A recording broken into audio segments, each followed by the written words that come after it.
Have you ever thought how much energy it takes to heat a kettle of water? The amount of energy transferred will depend on 3 things. Can you think about what they might be?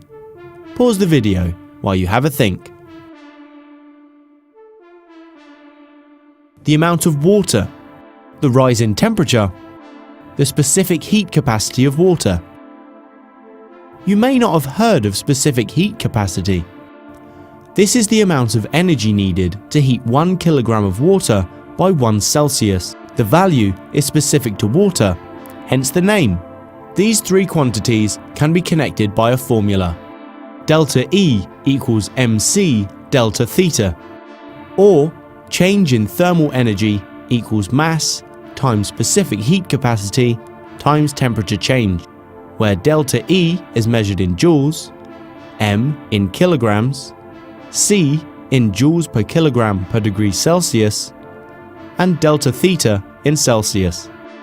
Water has a specific heat capacity of 4.18 kilojoules per kilogram per degree Celsius. This means it needs 4.18 kilojoules to heat 1 kilogram up by 1 degree Celsius. We can use the equation delta E equals mc delta theta to work out the energy needed to boil a kettle of water. If we take 0.5 kilograms of water, or half a litre, at 18 degrees Celsius and heat it to boiling, or 100 degrees Celsius, then energy used equals 0.5 times 4.18 times 82, which equals 171.380 kilojoules. This assumes that there is no loss of energy during heating, which of course there will be. Heat and sound will be lost to the surroundings. If this kettle took 80 seconds to boil, then we can begin to estimate the power of the kettle. Power is the rate at which energy is transferred. Power equals energy over time.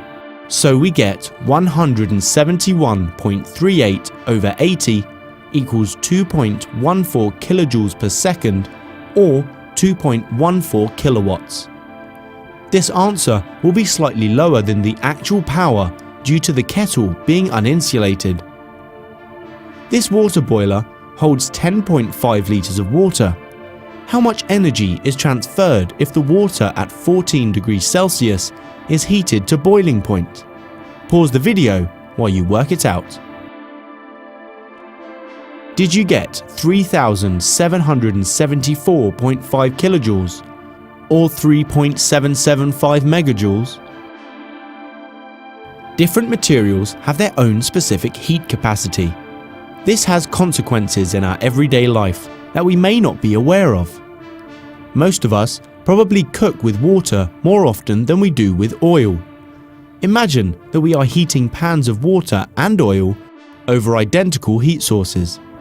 Specific heat capacity of water is 4.18 kilojoules per kilogram per degree Celsius.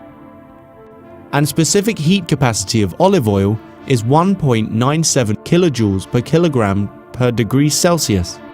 What temperature rise would you get for each if 1 kilogram of each had 40 kilojoules of energy transferred? If we rearrange the equation, delta theta is the temperature rise. For water, we get 9.5 degrees Celsius, and for olive oil, we get 20.3 degrees Celsius.